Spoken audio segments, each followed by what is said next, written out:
Hello friend, কেমন আছেন সবাই?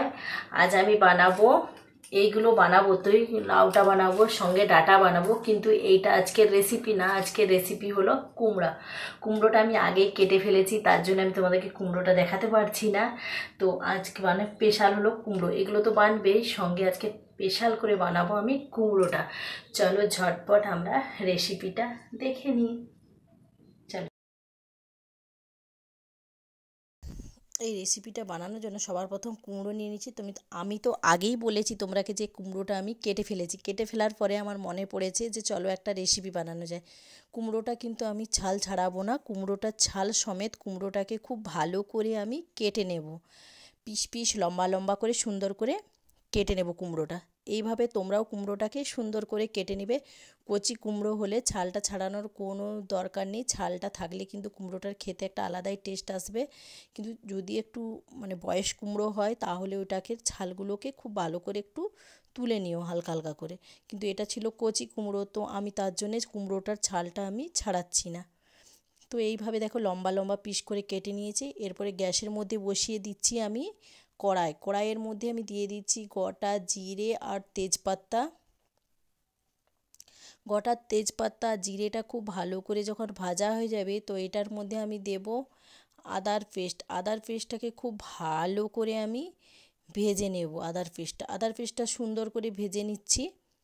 সুন্দর করে ভেজে নেওয়ার পরে আমি এর মধ্যে দিয়ে দেব টমেটো। আর টমেটোটা গলানোর জন্য আমি একটু উপর থেকে দিয়ে দিচ্ছি খুব সুন্দর করে নুনটা দেওয়ার পরে না টমেটোটা খুব সুন্দর করে গলিয়ে নেব। এইভাবে টমেটোটা একটু নুন দিয়ে গলালে টমেটোটা খুব তাড়াতাড়ি খুব সহজে সুন্দরভাবে গলে যায়।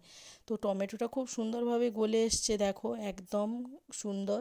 তো এরপরে আমি এর মধ্যে দিয়ে দেব লঙ্কা গুঁড়ো, হলুদ গুঁড়ো, ধনে গুঁড়ো, সবগুলোকে খুব ভালো করে মিক্স করে নেব। মিক্স করার পরে খুব সুন্দর করে মশলাটা পাকিয়ে নেব।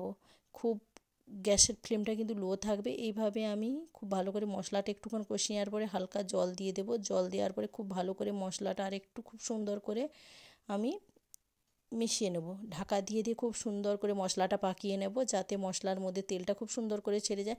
মশলাটা যতক্ষণ আমার পাকানো হচ্ছে ততক্ষণ আমি একটা তাওয়া বসিয়ে দিয়েছি। তাওয়ার মধ্যে দিয়ে দিয়েছি তেলের মধ্যে দিয়ে দিয়েছি শুকনো লঙ্কা।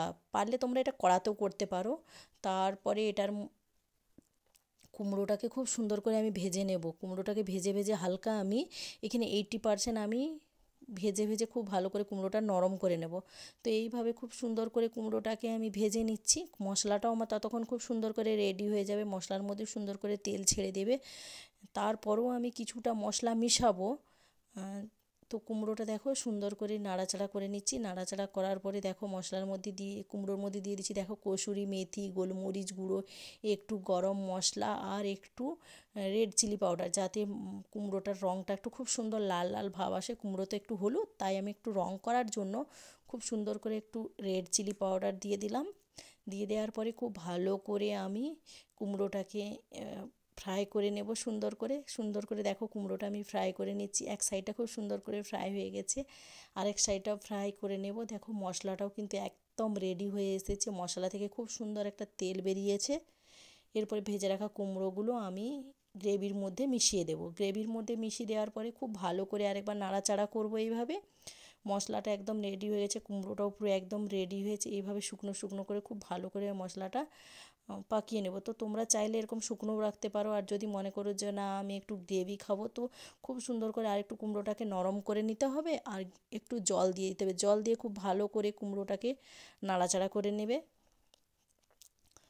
কুমড়োটা নাড়াচাড়া করার পরে দেখো কুমড়োটাও খুব সুন্দর একটা সিদ্ধ হয়ে এসেছে। কুমড়োটাও কিন্তু খুব একবারে ঘাটা হয়ে গেলেও কিন্তু ভালো লাগে না। তো দেখো খুন্তির সাহায্যে আমি তোমাদেরকে দেখাচ্ছি যে কুমড়োটা সিদ্ধ হয়ে গেছে। এরপরে আমি অল্প একটু গুড় দেব। আর এইখানে আমার হচ্ছে নরম গুড়টা পাওয়া যায় না, তো এখানে গুঁড়ো গুঁড়ো টাইপের গুড় পাওয়া যায়, তো আমি ওই গুড়টাই একটু দিয়ে দিলাম।